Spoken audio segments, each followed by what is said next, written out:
একাদশ শ্রেণীর যারা ছাত্রছাত্রী রয়েছে, তোমাদের ভূগোল থেকে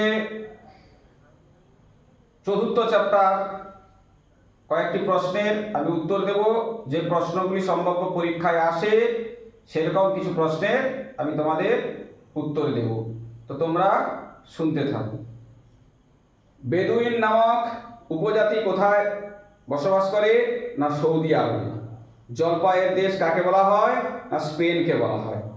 ট্রাক ফার্মিং কথাটি কোন কৃষির সঙ্গে যুক্ত? উদ্যান কৃষি। ভারতের মিল্ক শহর কাকে বলা হয়? আনন্দ শহরকে। পৃথিবীর চিনির বস্তা কাকে বলা হয়? কিউবাকে। রেটুন কি? না আখের চারাকে রেটুন বলা হয়। মশলা উৎপাদনে ভারত কত নম্বরে রয়েছে? না প্রথম স্থানে রয়েছে। কোন দেশকে পৃথিবীর ক্ষুদ্রতম সংস্করণ বলা হয়? না ভারতবর্ষকে।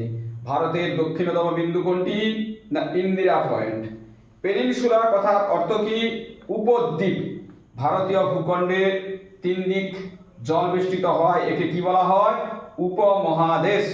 ভারতের পশ্চিমতম বিন্দুর নাম কি? না গুহার মোটর। ভারতের পূর্বতম বিন্দুর নাম কিবিথু। সার্ক এর সদর দপ্তর কোথায় অবস্থিত? না দিল্লিতে অবস্থিত। বিশ্বের সর্ববৃহৎ মনুষ্যসৃষ্ট বনভূমি কোনটি? চাঙ্গামাঙ্গা। কাকে পঞ্চনদের দেশ বলা হয়? পাকিস্তান। ভারতের রাজ্য পুনর্গঠনের মূল ভিত্তি কি ছিল? ভাষা। কেন্দ্রশাসিত অঞ্চল লাদাখকে পৃথক করেছে জম্মু আর কাশ্মীর। কোন কেন্দ্রশাসিত অঞ্চলটি দুটি রাজ্যের রাজধানী? চণ্ডীগড়। রাজস্থানের রাজধানী কি? জয়পুর। ভারতের নবীনতম রাজ্য কোনটি? তেলেঙ্গানা। ভারতের ক্ষুদ্রতম অঙ্গরাজ্য কোনটি? গোয়া।